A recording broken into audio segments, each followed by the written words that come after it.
warahmatullahi wabarakatuh. Saya Siti Kholifa, calon guru penggerak angkatan 10 Kabupaten Banyuwangi. Saya bersama Ibu Hajah Lilik Subekti MPDK selaku Kepala Sekolah SMP Negeri 1 Singojuru. Beliau adalah orang yang sangat berpengalaman sekali di dalam mengambil keputusan tentang dilema etika ataupun bujukan moral. Nah, kali ini saya akan mewawancarai beliau. Assalamualaikum warahmatullahi wabarakatuh, Bu Haji. Waalaikumsalam warahmatullahi wabarakatuh. Gimana kabarnya Bu Haji hari ini? Alhamdulillah sehat. Bu Haji bagaimana? Alhamdulillah Bu Haji, saya juga sehat. Semoga dalam aktivitas kita selalu diberikan kesehatan ya Bu Haji ya. Nah, di sini saya akan mewawancarai Bu Haji terkait dengan tugas calon guru penggerak demonstrasi kontekstual modul 3.1 pengambilan keputusan berbasis nilai-nilai kebajikan sebagai pemimpin. Untuk pertanyaan yang pertama nih Bu Haji, selama ini bagaimana Ibu dapat mengidentifikasi kasus-kasus yang merupakan dilema etika dan bujukan moral yang ada di sekolah? Ya. Sebenarnya banyak sekali ketika kita menjalankan tugas kepemimpinan yang kita temui kasus-kasus terkait dengan dilema etika dan bujukan moral itu hampir setiap saat kita temui.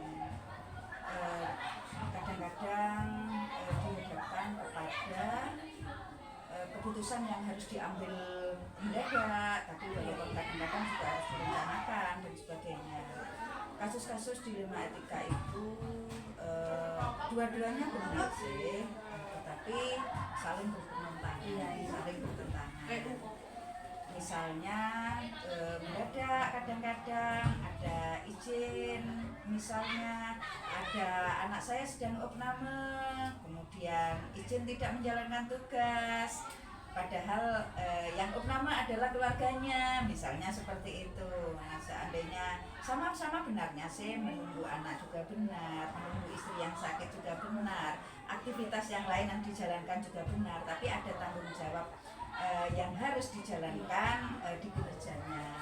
Sama-sama benar, tapi bertentangan. Ini sering sekali kita hadapi.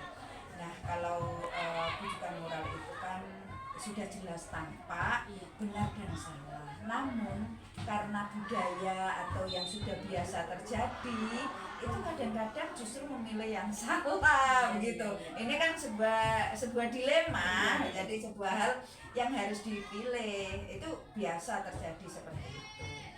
Baik Bu, bagaimana Ibu menjalankan pengambilan keputusan di sekolah, terutama untuk kasus-kasus ada dua kepentingan yang sama-sama benar dan mengandung nilai kebajikan? Jadi ada pertimbangan ada yang berbasis aturan regulasi gitu ya. Kalau harus dijalankan sesuai regulasi, tentu saja kadang-kadang hasilnya terlalu kaku begitu ya. Harusnya kalau misalnya menjalankan tugas ya harus sesuai dengan regulasi, masuk dan sebagainya. Yang kedua itu kadang-kadang kita juga berpikir kalau anak sering ditinggal sebagai guru, ini kan berarti tidak tercapai hasil belajar yang optimal. Jadi kinerja di kelas itu seperti apa, ada anak-anak yang sering ditinggal dan sebagainya. Itu kadang-kadang mikir ke sana, tidak tercapai target. Kemudian yang paling kadang-kadang juga harus mengandalkan rasa empati, simpati, peduli begitu ya. Tinggal bagaimana melihat kasus tersebut. Kadang-kadang sih harus dipertimbangkan mana yang lebih diprioritaskan, mana yang lebih harus dilihat sebagai sebuah keputusan yang sama-sama bijak dan mengandung nilai kebajikan. Bijak dan mengandung nilai kebajikan begitu ya. Jadi lihat dulu kalau misalnya tidak bisa ditinggal, contoh misalnya kalau anak sedang sakit tidak ada yang menunggu sama sekali, ya kami mengutamakan rasa kepedulian gitu ya, rasa empati, rasa simpati. Yang penting tetap kewajiban untuk memberikan LKPD kepada anak-anak yang ditinggal, dan di kelas tersebut itu ada yang menunggu, kemudian ada tanggung jawab dari guru tersebut. Ketika di topik tersebut ditinggal, berarti harus ada waktu untuk menyampaikan di lain waktu, tidak cukup di RKPD. Sehingga kapan harus sesuai dengan rasa kepedulian, kapan harus regulasi harus diterapkan, dan kapan harus target itu dipikir hal-hal seperti itu. Baik. Jadi menurut jenengan, jadi pengambilan keputusan tersebut berdasarkan regulasi nggih Bu, dan berdasarkan empati atau simpati jenengan sesuai dengan kasus-kasus yang dihadapi seperti itu Bu. Yang ketiga, bagaimana langkah-langkah atau prosedur seperti apa yang Ibu lakukan selama ini? Kadang-kadang kita bertanya dulu ya, misalnya izinnya karena apa. Kalau misalnya bisa dilakukan orang lain, tidak harus ada di tempat itu, kami meminta untuk mengutamakan di tugas utamanya sesuai regulasi lah begitu. Tetapi kalau hadirnya itu benar-benar harus begitu ya, kalau misalnya dia sebagai ditunjuk sebagai narasumber harus ada di situ, ya kita paham betul, memang ada yang memang izinnya seperti itu. Tetapi kalau misalnya bisa dilakukan orang lain, keberadaannya dia tidak begitu penting atau hanya support saja, itu berarti memang harus mengutamakan yang sesuai regulasi dan target kerja itu. Jadi kalau dirinya sendiri yang sakit gitu ya, ya kami maklum juga, dan itu harus yang paling utama rasa simpati, empati dan sebagainya. Biasanya kami diskusi dulu. Jadi pengambilan keputusan tidak langsung kepada kepala sekolah, jadi kami ada diskusi, kemudian paling tidak dua sisi itu sama-sama benar, tapi tetap harus diambil salah satu, dipilih. Tetapi milih itu pun harus ada rasa kelegaan gitu ya, rasa tanggung jawab itu dari orang yang diajak diskusi, sehingga hasilnya sama-sama melegakan. Jadi harus direfleksikan dulu, harus menggunakan data, kan berarti harus berpikir kritis juga begitu. Dan perasaan selalu ada sih di sana itu. Nah, itu mungkin.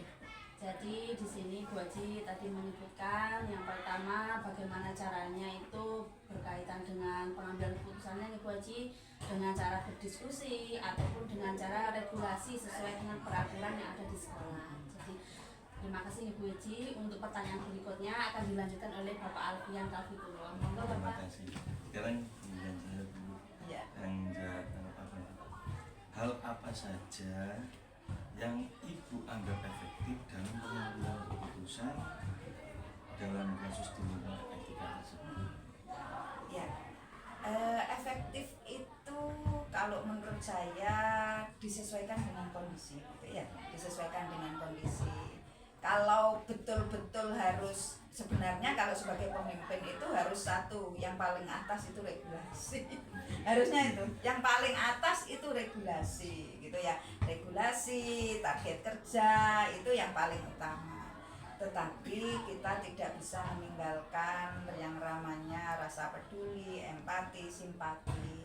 Tetapi jika dijalankan yang paling utama, yang regulasi itu, kadang-kadang kita dianggap sebagai kepala sekolah yang tidak ngerti tentang kondisi, situasi ini ya, anak buah begitu. Nah, apa yang harus dilakukan? Maka dengan mengkaji kondisi masing-masing itu tadi begitu. Tetap walaupun rasa peduli yang harus kita utamakan, itu juga harus menjalankan regulasi. Kalau memang dia tidak bisa hadir secara fisik, berarti harus cuti dan sebagainya, itu juga menjadi pertimbangan. Kalau atau surat tugas kalau memang harus ada, jadi seperti itu.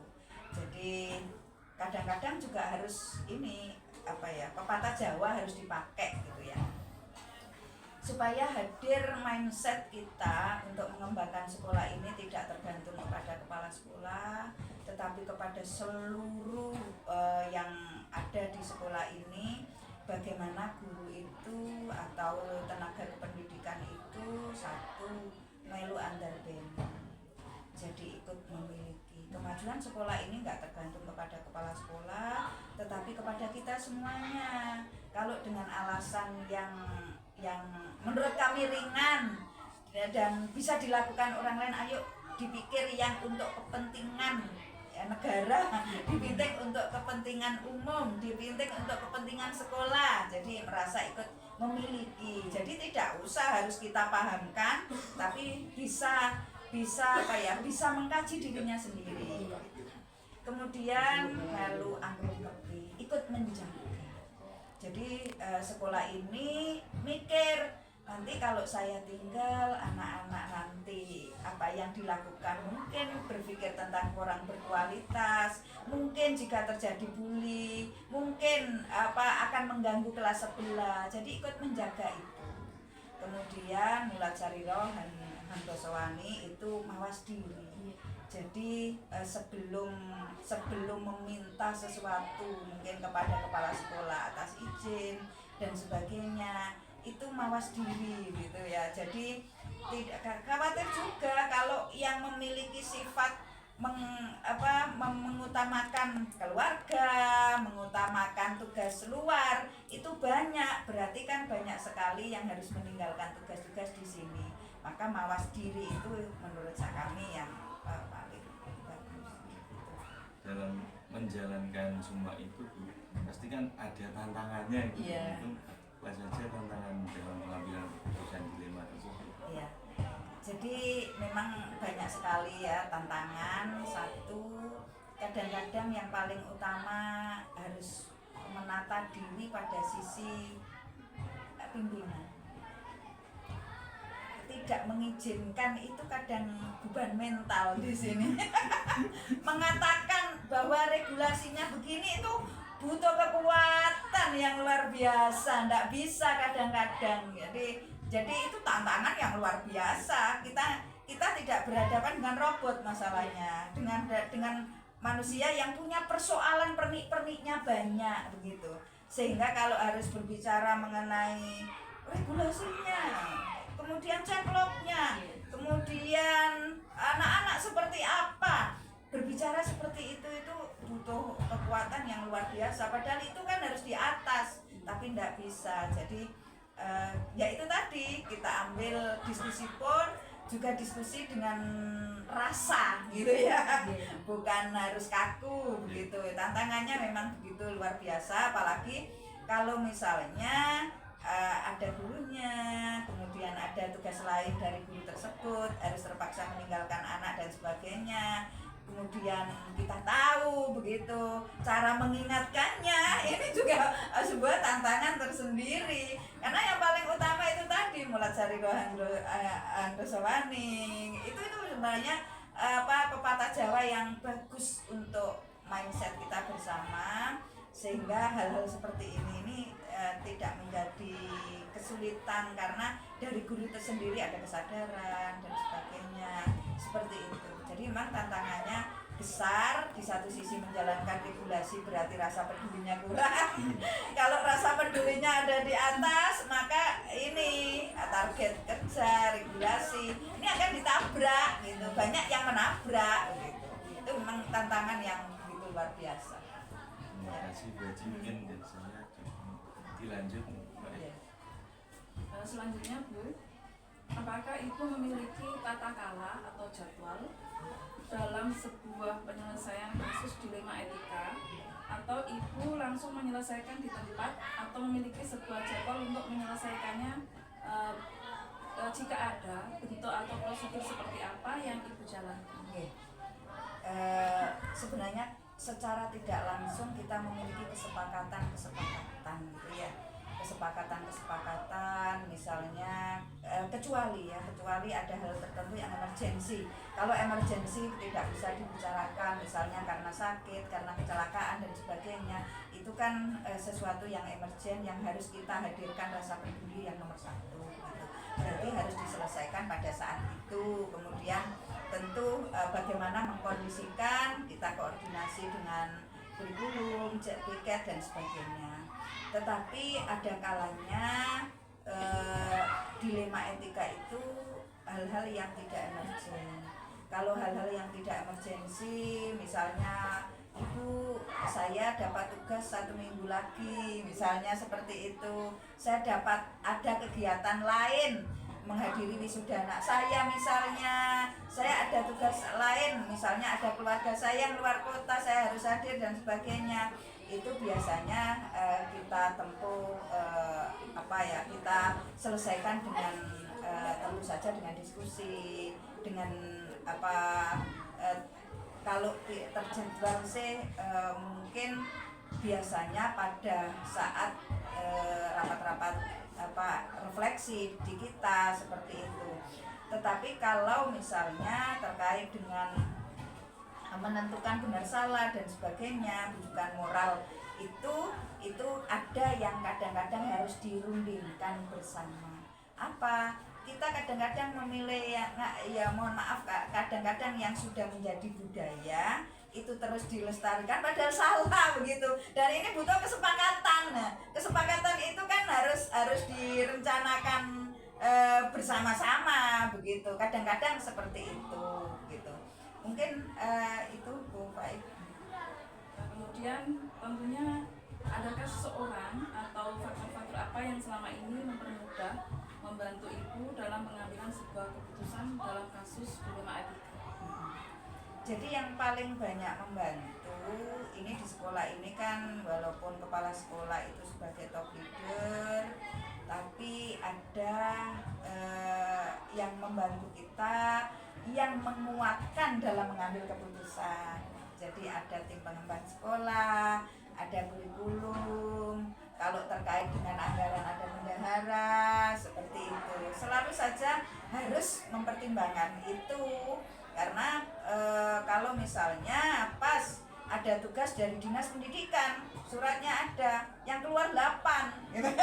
8 guru begitu ya, sama-sama benar, tapi yang di sekolah juga harus diatasi dengan baik. Kadang-kadang kita berunding, yang isi kelas ini kegiatannya apa dan sebagainya, itu yang menguatkan dalam pengambilan keputusan. Yang terakhir Bu, dari semua hal yang telah disampaikan, pembelajaran apa yang dapat ibu petik dari pengalaman ibu mengambil keputusan dilema etika? Jadi regulasi itu tetap dijalankan nomor 1, tetapi tetap tidak bisa meninggalkan rasa peduli, rasa empati, rasa simpati. Target-target kelas itu juga penting, tetapi kita juga melihat seluruh guru tenaga kependidikan ini manusia yang juga ada kepentingannya, yang juga ada sakitnya, yang juga ada tugas-tugas lain selain kegiatan yang ada di sekolah. Maka tetap pepatah Jawa itu yang kita ambil, mungkin bisa jadi sebagai kesepakatan bersama untuk tidak memberatkan tugas kepala sekolah untuk mengambil keputusan, kemudian juga tidak memberatkan juga bagi yang bersangkutan kalau ada tugas-tugas lain. Maka mulat cari roh angrosowani, melu antar beni, melu anggrung kepi, itu menjadi hal-hal yang ayo kita kedepankan gitu. Itu mungkin. Terima kasih Bu atas waktunya yang telah diberikan kepada kami. Semoga sehat selalu. Terima kasih semuanya, mudah-mudahan sukses. Amin. Terima kasih atas doanya Ibu Haja. Terima kasih. Saya akhiri. Wassalamualaikum warahmatullahi wabarakatuh. Waalaikumsalam warahmatullahi wabarakatuh. Assalamualaikum warahmatullahi wabarakatuh. Kali ini saya tidak sendiri. Saya bersama Ibu DRA Sri Yuniwati, Kepala Sekolah SMP Negeri 2 Celuring. Di sini kami akan berdiskusi tentang bagaimana caranya pengambilan keputusan berbasis nilai-nilai kebajikan sebagai pemimpin. Bu ini bagaimana kabarnya hari ini, Bu? Alhamdulillah sehat. Alhamdulillah sehat. Oke. Semoga selalu sehat ya Bu ya dalam aktivitas ini dan diberikan kelancaran. Terima kasih atas doa-doanya dan juga untuk penjelasan. Oke. Nah, di sini saya akan memberikan beberapa pertanyaan ya Bu ya terkait dengan dilema etika dan juga rujukan moral. Selama ini Ibu, bagaimana Ibu dapat mengidentifikasi kasus-kasus yang merupakan dilema etika dan rujukan moral Ibu di sekolah? Ya, terima kasih. Kami mencoba untuk menjawab saat kami ada masalah tentang dua hal itu, identifikasi tentang Dilema etika. etika maupun rujukan moral.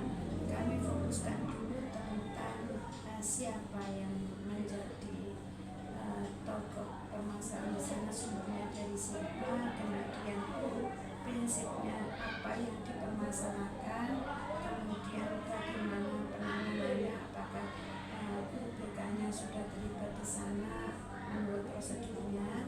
Baru nanti kita identifikasi dan biasanya kami biasa melakukan studi kasus untuk menyelesaikan sebelum mengambil keputusan, atau kita harusnya berkumpul yang hubungan dengan itu ya, terutama dari misalkan kalau sumbernya dari anak-anak, tentunya kami juga harus kolaborasi di stakeholder kami, yaitu diawali dari wali kelas. Biasanya mohon maaf Bu, masalah itu munculnya dari anak, kemudian yang tahu permasalahan itu adalah guru mapel. Maka kami kumpulkan guru mapel yang mengetahui betul permasalahan itu, terutama biasanya di identifikasinya itu, kemudian nanti harus kita mengetahui juga untuk wali kelasnya, kemudian mengarah ke BK dan kesiswaan, termasuk saya sendiri harus terlibat di sana untuk mengetahui atau mengidentifikasi kasus tersebut, sehingga kami tidak salah nanti saat harus mengambil keputusan yang berhubungan dengan istilahnya hak hakiki dari siswa tersebut. Jangan sampai nanti keputusan itu salah untuk anak, juga salah untuk kami yang bergiat, sehingga harus memenuhi hak hakiki universal itu. Ada keadilan, ada kasih sayang, dan yang penting adalah resiko kecil apapun identifikasi masalah itu saat diambil keputusan siap untuk dipertanggungjawab. Jadi seperti itu ya Bu Yuni ya. Jadi saling berkolaborasi nggih antara semua warga sekolah atau pihak-pihak yang terkait terhadap permasalahan tersebut. Baik Jangan Bu Yuni. sampai begini Bu, mohon maaf, jangan Iya. sampai nanti keputusan kami menjadi timpang, Nggih. entah itu timpang di Bapak Ibu guru ataukah timpang di siswanya. Jadi resiko terkecil yang harus kami ambil dari identifikasi itu untuk membuat suatu keputusan. Baik. Untuk yang selanjutnya Ibu, bagaimana Ibu menjalankan pengambilan keputusan di sekolah, terutama untuk kasus-kasus di mana ada dua kepentingan yang sama-sama benar atau mengandung nilai-nilai kebajikan. Seperti itu. Ya, betul, terima kasih. Sesuai dengan apa yang saya sampaikan tadi, dua hal yang sama-sama benar itu Iya. kan hal yang sulit untuk kita ambil suatu kebijakan. Kita tidak mengambil istilah keputusan, kita mengambil kebijakan. Iya. Kalau sudah bijak itu berarti sepadan, sama-sama dua hal yang benar, tapi tetap yang kita ambil adalah resiko terkecil. Nggih. Resiko terkecil untuk sekolah, begitu juga resiko terkecil untuk anak maupun bapak ibu guru yang ketiga unsur itu memenuhi syarat untuk mengambil keputusan yang berkeadilan universal. Di antaranya apa? Ya, tetap kita dikasih sayang pada anak, kemudian pada bapak ibu guru juga saya merasa keputusan itu tepat yang tidak. Ada sih tetap sebuah keputusan ada resiko, tapi resiko yang terkecil yang kita ambil, sehingga nanti di keputusan itu kita ambil, kita evaluasi untuk kedepannya. Jika memang ada sebuah kasus di 5 etika lagi, kita bisa mengambil pembelajaran di sana. Berkat dari evaluasi kita tindak lanjuti untuk mengambil kebijakan jika ada kasus yang sama di sekolah ini. Nah, ya untuk selanjutnya Ibu, bagaimana prosedurnya yang Ibu lakukan selama ini untuk menerapkan langkah-langkah yang Ibu maksudkan tadi? Yang pertama tentu saja ada studi kasus. Studi kasus kita kumpulkan dari semua Bapak Ibu guru. Kita biasakan, mohon maaf, saya tadi belum menyampaikan bahwa kami setiap Sabtu itu berkumpul, istilahnya sekarang kan pakai istilah baru kombel. Tapi kombel itu sebetulnya kan ya MGMPS.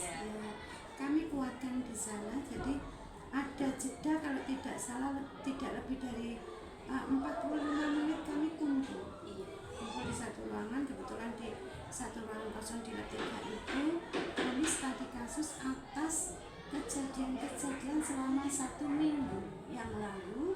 Kemudian kita identifikasi kalau permasalahannya tentang kenakalan anak yang berujung di pelanggaran etika, maka guru BK-nya di sana yang kita kuatkan untuk menyelesaikan bagaimana minggu depannya itu tidak terjadi lagi pelanggaran etika.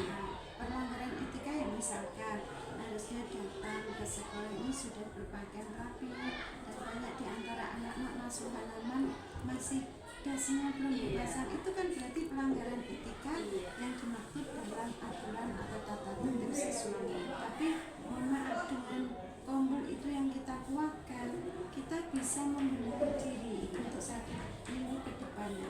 Jadi langkah-langkah yang kami ambil yaitu tadi menguatkan Bapak Ibu guru untuk tetap bekerja di dalam kombulnya, menguatkan kombulnya agar apa yang kita kerjakan 1 minggu yang lalu bisa kita evaluasi, tindak lanjutnya kita laksanakan di minggu depan. Jadi langkah-langkahnya melalui kombel itu tadi ya Bu, jadi berdiskusi dengan Bapak Ibu guru terhadap antar maba juga dengan kasus-kasus yang terjadi, kemudian melakukan sebuah evaluasi. Baik sekali Bu Yuni. Untuk yang selanjutnya, kira-kira hal-hal apa saja yang Ibu anggap efektif dalam pengambilan keputusan pada kasus-kasus dilema etika?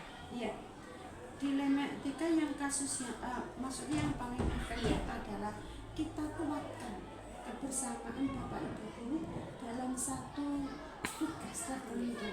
Jika ada permasalahan semacam itu, kalau hanya mencari benarnya tidak akan terselesaikan.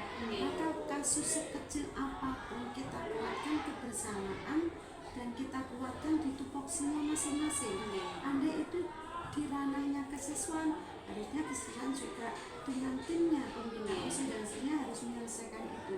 Tapi kalau itu sudah selesai di tingkat kesiswaan, maka tidak perlu BK-nya ikut di dalamnya, selama itu sudah cukup di kesiswaannya. Tetapi jika ternyata di kesiswaan itu belum selesai permasalahan tersebut, kita kuatkan lagi kolaborasi dengan guru BK. Tidak terbatas apakah masalah itu munculnya dari kelas 7, 8 atau 9, maka dikuatkan dengan kebersamaan kita seluruh guru BK, diawali dari guru maba tadi. Yang pertama kasusnya bersumber dari guru maba, kemudian larinya ke wali kelas, kesiswaan, guru BK, dan nanti kami sebagai kepala sekolah akan menguatkan itu. Jadi prinsipnya langkah yang utama adalah saya ini sebagai pimpinan di sini menguatkan kebersamaan satu lewat komunikasi yang baik antar stakeholder yang ada di sekolah. Jadi yang kelima yang saya tanyakan yaitu hal-hal apa saja yang selama ini menjadi tantangan nih Ibu dalam pengambilan keputusan dilema etika? Tantangan pasti ada. Namanya sebuah keputusan pasti ada sebab dan akibatnya dan ada resiko yang harus kita ambil. Tetapi resiko yang terkecil itu yang kita ambil. Tetapi kami tetap berpedoman bahwa hal-hal apa yang hal-hal yang berupa tantangan dalam pengambilan keputusan. Tantangan itu biasanya justru dari kami sendiri. Iya. Bapak Ibu guru yang istilahnya kurang kuat di dalam kebersamaan itu, karena guru juga mempunyai istilahnya pemahaman yang berbeda tentang suatu keputusan yang menyebabkan itu sebagai tantangan bagi kami. Misalkan ada satu kasus yang sebetulnya dua-duanya itu baik juga, bukan kasus ada dilema etika yang dua-duanya juga jika diambil keputusan A nanti juga baik, maka diambil keputusan B juga baik. Ternyata di sana karena sama-sama baik, maka kami harus misalnya diskusinya lebih kuat lagi. Tantangan itu yang mengakibatkan nanti terjadi rasa tidak enak antar teman. Apakah kita sebagai kepala sekolah dengan Bapak Ibu guru itu tantangannya. Jadi prinsipnya tantangan sekecil atau sebesar apapun, jika kita kuat bersama menangani masalah dilema etika dengan tidak meninggalkan yang tatanan yang universal itu, bagi kami it's okay. Iya. Baik Bu, jadi untuk pertanyaan yang selanjutnya Bu, pertanyaan yang ke-6 di sini, apakah Ibu memiliki jadwal tertentu dalam sebuah penyelesaian kasus dilema etika? Apakah Ibu langsung menyelesaikan di tempat? Dan ketika memiliki jadwal itu kapan Bu? Prosedurnya seperti apa? Ya. Dilema etika itu kan tidak terjadwal. Iya. Namanya kasus kan tidak mungkin dalam hari Senin ada kasus, atau kan hari Selasa ada kasus, namanya saja dilema etika. Artinya di sini adalah kasus-kasus atau kejadian yang berhubungan dengan etika. Maka itu tidak ada jadwal. Maka prosedur kami adalah di mana ada kasus, disitulah ada solusi yang harus kita siapkan. Tentu saja kami tetap setiap saat ada dilema etika, maka kita setiap hari harus siap untuk menanganinya dengan tidak meninggalkan prosedur yang ada. Jadi pada saat yang bersamaan ya Bu ya, jadi ketika ada kasus langsung diselesaikan dengan didiskusikan Bapak Ibu guru dengan stakeholder yang lain sehingga kami sebagai orang tua yang ada di sekolah ini memberikan kenyamanan anak-anak, tidak perlu kasus ini belum selesai di sekolah harus keluar di wilayah keluarga. Jadi adapun hari itu ya sedapat mungkin kita selesaikan dengan prosedur yang baik. Nah, untuk yang selanjutnya, apakah ada Bu seorang guru atau faktor lain yang selama ini mempermudah, membantu Ibu dalam mengambil sebuah keputusan dalam kasus-kasus dilema itu? Ya betul, seperti yang sudah saya sampaikan bahwa penguatan itu di segi seperti Bapak Ibu kenapa, kemudian kesiswaan, wali kelas terutama, karena wali kelas itu kan orang tua langsung di kelas itu, kemudian ditambah dengan kekuatan kami itu di BK. Meskipun BK kami hanya 3 dengan banyaknya jumlah anak yang siswa yang ada di sekolah ini, kami anggap yang sedikit itu tetap kita manfaatkan, kita maksimalkan karyanya.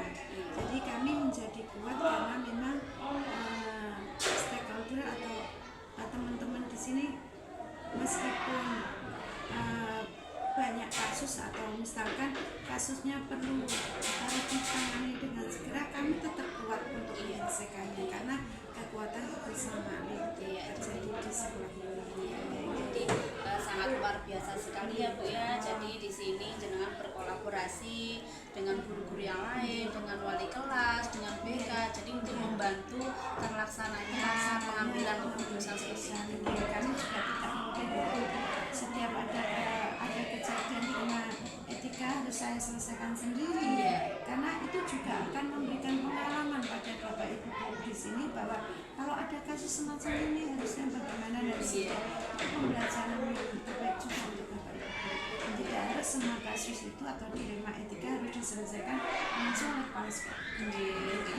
Baik Ibu, jadi hal seperti itu yang sangat membuat kita kuat ya Bu ya dalam memimpin suatu lembaga. Jadi harus berkolaborasi ya Bu ya. Jadi kita memberikan kepercayaan pada Bapak Ibu guru bahwa semua itu bisa terselesaikan di sekolah ini. Meskipun nanti harusnya juga saya selaku pimpinan di sini mengambil kebijakan minimal hanya saja. Iya. Karena Bapak Ibu guru di sini sudah kuat di penyelesaian dilema etika karena kerjasama yang kuat. Iya, baik Bu. Jadi seperti itu sangat penting sekali ya Bu ya. Untuk yang selanjutnya ini Ibu, jadi hal-hal yang telah Ibu sampaikan tadi, yang Ibu paparkan, pembelajaran apa yang dapat Ibu petik dari pengalaman Ibu mengambil keputusan di dilema etika di sekolah? Ya, gini, setiap sekolah mempunyai pengalaman yang berbeda karena kasus dilema etika itu juga berbeda. Tapi dari sekian dilema etika yang terjadi sekarang ini, kami menjadi pengalaman juga untuk menyelesaikan. Pada saat ada dilema etika yang kami harus menyelesaikan bagaimana, dan macam-macamnya keputusan atau kebijakan yang kami ambil itu prinsipnya hanya satu, yaitu tidak meninggalkan kekuatan bersama jadi satu untuk menyelesaikan itu. Kita tidak akan bisa menyelesaikan dilema etika itu dengan sendiri. Jadi pembelajarannya di sini adalah kita bersama, kita bisa. Bersama itu kita menjadi bisa. Itulah moto kami, supaya sekolah ini menjadi kuat karena kebersamaan. Itu aja pembelajaran yang bisa kita petik. Jadi kita tidak bisa bekerja sendiri-sendiri, tetapi dengan bersama kita bisa. Dengan bersama kita mau. Luar biasa sekali ya Bu Yuni ya, banyak pengalaman-pengalaman yang didapatkan dan juga berbagai macam kejadian-kejadian yang membuat kita menjadi semakin kuat dan kita bisa mengambil keputusan dengan bijak, tentunya dengan rasa empati dan juga sesuai dengan regulasi yang ada. Baik Bu, terima kasih atas waktunya hari ini. Terima kasih, saya akhiri. Wassalamualaikum warahmatullahi wabarakatuh.